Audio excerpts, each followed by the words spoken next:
Morning students, आज हम economics के फर्स्ट चैप्टर की स्टडी करेंगे। ठीक है, तो फर्स्ट चैप्टर है इकोनॉमिक्स एंड इंट्रोडक्शन। सबसे पहले हम देखेंगे कि इकोनॉमिक्स चीज़ क्या है, इकोनॉमिक्स है क्या, टर्म क्या है। The term economics is derived from two Greek words oikos and nemini. Oikos means household and nemini means management. So it means management of household. मतलब कि हाउस होल्ड को कैसे मैनेज करना है, उस सारी चीज़ की स्टडी कहाँ पे होती है, इकोनॉमिक्स में। Wants of each household are unlimited, मतलब कि जो वांट्स, इच्छाएँ होती हैं किसी भी हाउस होल्ड की, वो अनलिमिटेड होती हैं। But most of the means to satisfy them, उनको सेटिस्फाई करने के साधन जो होते हैं लाइक फूड, क्लोथ्स एक्सेट्रा, जो भी है वो लिमिटेड होते हैं। ठीक है, this scarce means of are called wealth, मतलब कि इन स्केयर्स मीन्स, स्केयर मीन्स मतलब कि दुर्लभ साधन, दुर्लभ साधन जिनको हम फाइंड ना कर सकें, टफ टू फाइंड, उनको हम कहते हैं वेल्थ। ठीक है, और we can say wealth means all kinds of material goods, मतलब कि जो वेल्थ है वो मटेरियल गुड्स की all kind of material goods, material goods होती हैं जिनको हम पैसे से खरीद सकते हैं, उसको हम बोलते हैं मटेरियल गुड्स। तो वेल्थ क्या है, all kind of material goods. Next है हमारी wealth definition of economics. Wealth definition of economics में according to Adam Smith, Adam Smith sir ने, जो कि फादर ऑफ मॉडर्न इकोनॉमिक्स भी कहे जाते हैं, फादर ऑफ मॉडर्न इकोनॉमिक्स कौन है, एडम स्मिथ। उन्होंने एक बुक लिखी है जिस बुक का नाम है an inquiry into the nature and causes of wealth of nations, जो कि कब पब्लिश हुई थी, 1776 में। इसमें इन्होंने डेफिनेशन दी थी, economics is an inquiry into the nature and causes of wealth of nations. जो इकोनॉमिक्स है वो एक इंक्वायरी है किसमें, nature and causes of the wealth of nations. इस डेफिनेशन के accordingly we become able to know, हम लोग ये जान सकते हैं कि व्हाट इज वेल्थ। वेल्थ क्या होती है, हमारे फूड, क्लोथ्स वगैरह जो भी चीज़ होती है वो हमारी वेल्थ होती है। ठीक है, and how to volume of wealth can be increased, और उस वेल्थ का वॉल्यूम जो है उसको कैसे हम लोग उसको इंक्रीज कर सकते हैं। तो एडम स्मिथ सर ने जो डेफिनेशन दी है इकोनॉमिक्स की, वो दी है वेल्थ डेफिनेशन।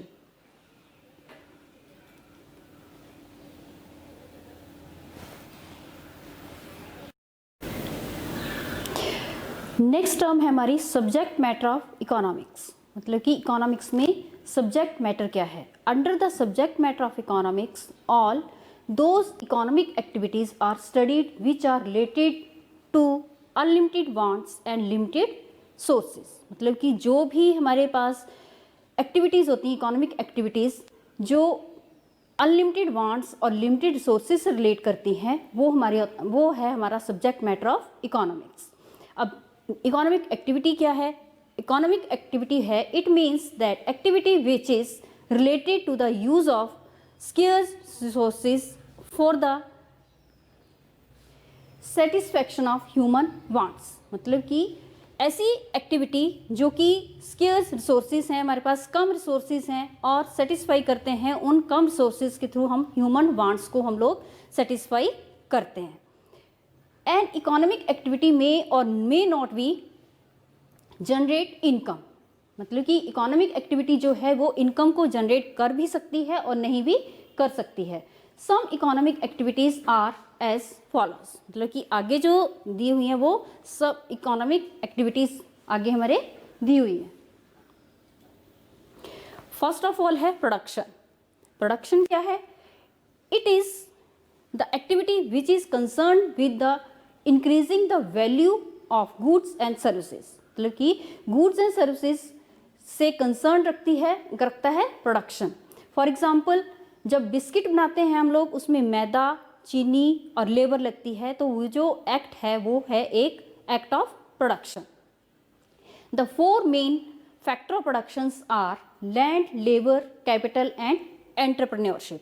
लैंड मतलब कि जहाँ पे हम लोग अपनी जो भी प्रोडक्शन करना चाहते हैं उसके लिए लैंड ज़रूरी है, लेबर ज़रूरी है, मजदूरी वर्क जो लेबर है वो ज़रूरी है, कैपिटल उसके लिए पैसा ज़रूरी है, और लास्ट में एंटरप्रेन्योरशिप, वो सारी चीज़ों को जो भी अरेंज करेगी इंडस्ट्री या एंटरप्रेन्योरशिप, वो भी ज़रूरी है।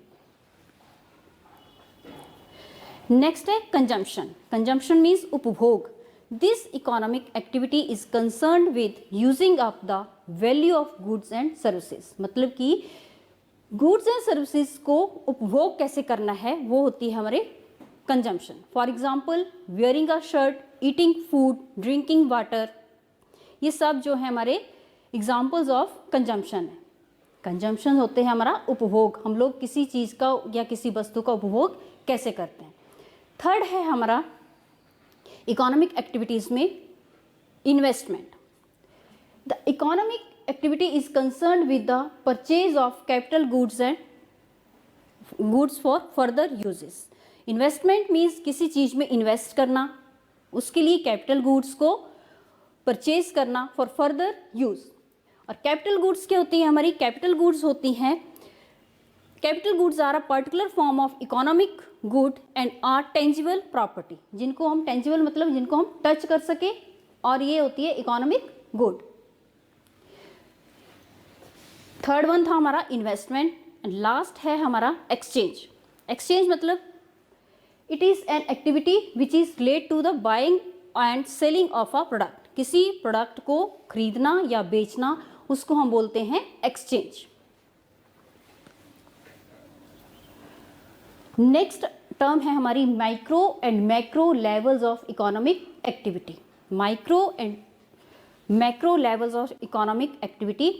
Economic activities can be studied at individual level और at the level of whole world. मतलब कि इकोनॉमिक एक्टिविटीज़ को हम लोग एक पर्टिकुलर इंडिविजुअल लेवल पे भी समझ सकते हैं, पढ़ सकते हैं, स्टडी कर सकते हैं, और एज अ होल वर्ल्ड को एज अ होल मानकर भी इसको, पूरे इकोनॉमी को एज अ होल मान करके भी इसको हम लोग स्टडी कर सकते हैं।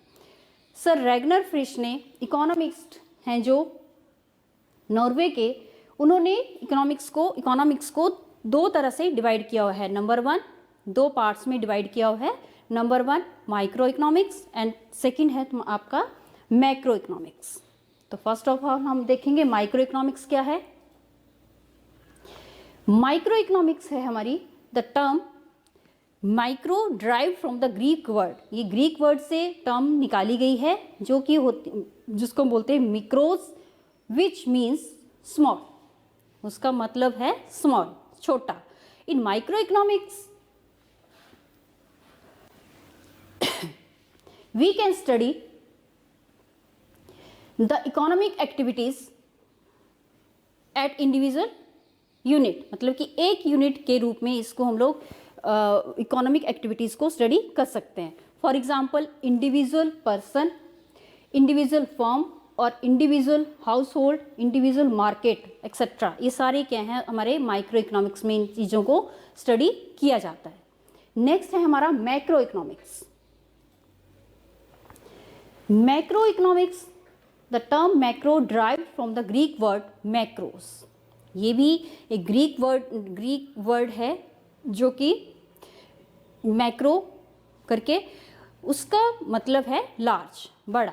Macro economic studies economics activities at the level of economy as a whole. पूरे इकोनॉमी को एज अ होल मतलब एग्रीगेट करके चलना, एक इकोनॉमी को एक मान के चलना, उसको स्टडी करते हैं मैक्रो इकोनॉमिक्स में।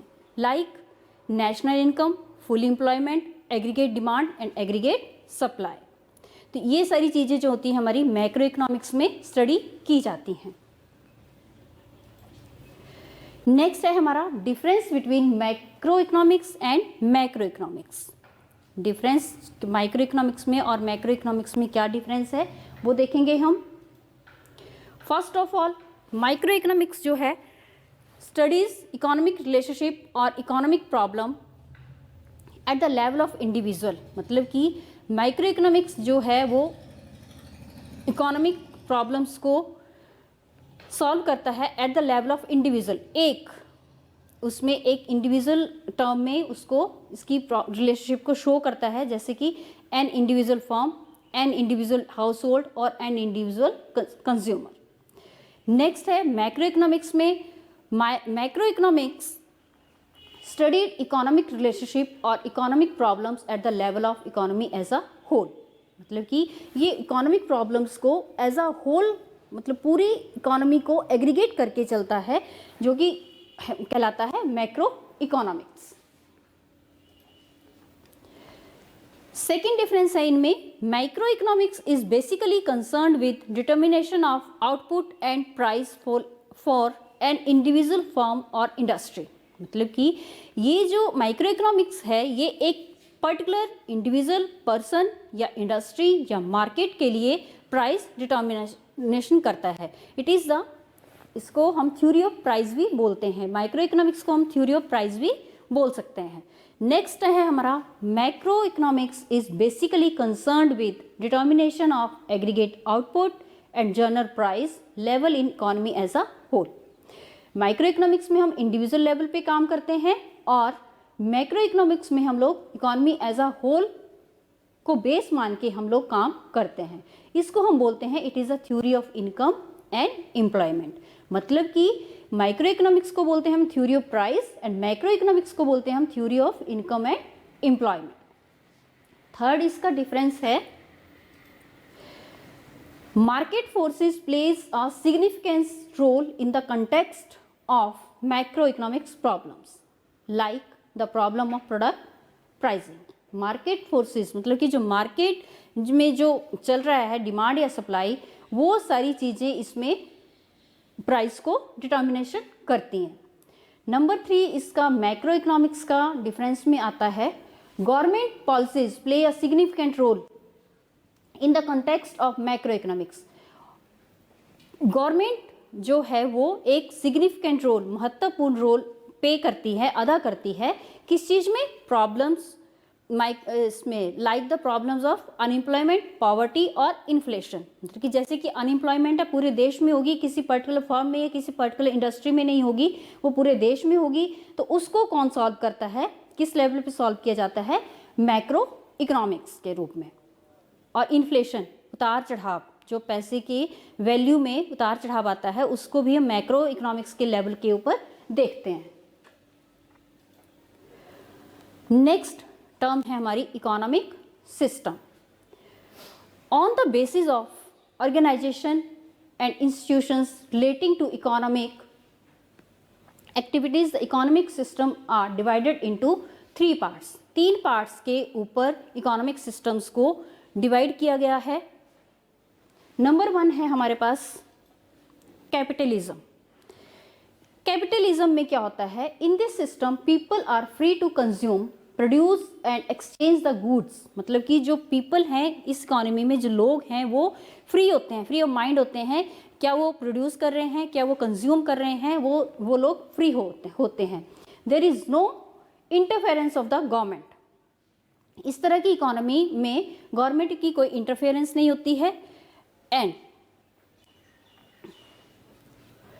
Economic activities are guided by the price mechanism for, जो इकोनॉमिक एक्टिविटीज हैं वो प्राइस मैकेनिज्म के द्वारा गाइड की जाती हैं। प्राइस मैकेनिज्म क्या होता है हमारा, प्राइस मैकेनिज्म होता है कि जिसमें वस्तु की जो प्राइस है, वस्तु की जो कीमत है, वो वस्तु की, किसी कमोडिटी की डिमांड और सप्लाई को इफेक्ट करती है। ठीक है, तो कैपिटलिज्म में कौन कौन से देश आते हैं, हांगकांग और सिंगापुर एक्सेट्रा, जो भी देश हैं ये कैपिटलिज्म का एग्जाम्पल हैं।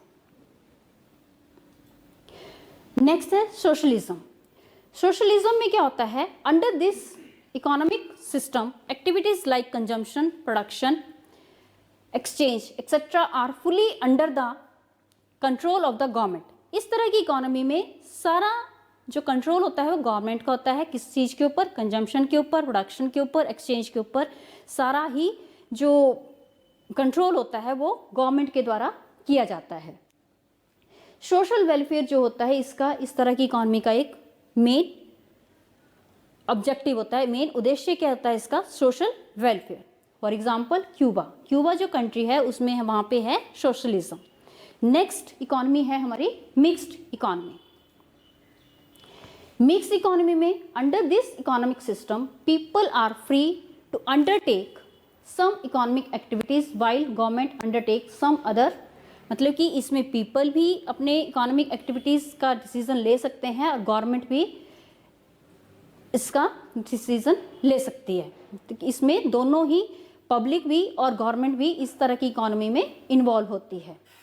Production is undertaken on profit as well as promote social welfare, मतलब कि सोशल वेलफेयर को भी इसमें एक टारगेट रखा जाता है, as well as economic development. For example India जो है हमारा, जो हमारी कंट्री है, ये एक मिक्स्ड इकोनॉमी है और फ्रांस एक्सेट्रा जो है वो मिक्स्ड इकोनॉमी है। नेक्स्ट आ गया हमारा नेचर ऑफ इकोनॉमिक्स। इकोनॉमिक्स की नेचर क्या है? इकोनॉमिक्स साइंस भी है, आर्ट भी है, और साइंस में है ये नॉर्मेटिव और पॉजिटिव। अब साइंस क्या होती है? Science is a systematic study of any subject. Science जो है एक सिस्टमेटिक स्टडी होती है किसी भी सब्जेक्ट की, विच इस्टेब्लिश्ड, जो कि रिलेशनशिप इस्टेब्लिश करता है between cause and effect. Cause and effect में जब रिलेशनशिप इस्टेब्लिश किया जाता है तो उस चीज़ को हम बोलते हैं सिस्टमेटिक। जब स्टडी की जाती है इन चीज़ों की तो उसको हम बोलते हैं साइंस। नॉर्मेटिव साइंस क्या होती है? It is a study of science which relates to what ought to be, मतलब कि क्या होना चाहिए। नॉर्मेटिव साइंस हमें ये बताती है कि क्या होना चाहिए। इसमें एक एम, एक उद्देश्य जो है वो फिक्स किया जाता है नॉर्मेटिव साइंस में। नेक्स्ट आ गया हमारा पॉजिटिव साइंस। पॉजिटिव साइंस में क्या होता है? It is that science which studies an accurate and true description of events as they happen, मतलब कि कोई भी इवेंट जब होता है उसके बारे में एक ट्रू, सच्ची स्टेटमेंट देना या सच्ची डिस्क्रिप्शंस देना, वही एक हमारी पॉजिटिव साइंस होती है। The positive statement describe what was, what is and what would be under the given circumstances, मतलब क्या था किसी भी पर्टिकुलर सर्कमस्टांसिस में, क्या था, क्या है और क्या होगा। तो वो होती है एक पॉजिटिव साइंस। थर्ड है, नेक्स्ट है इसका, economics is an art. Economics एक आर्ट भी है। क्यों? Art is the practical application of knowledge.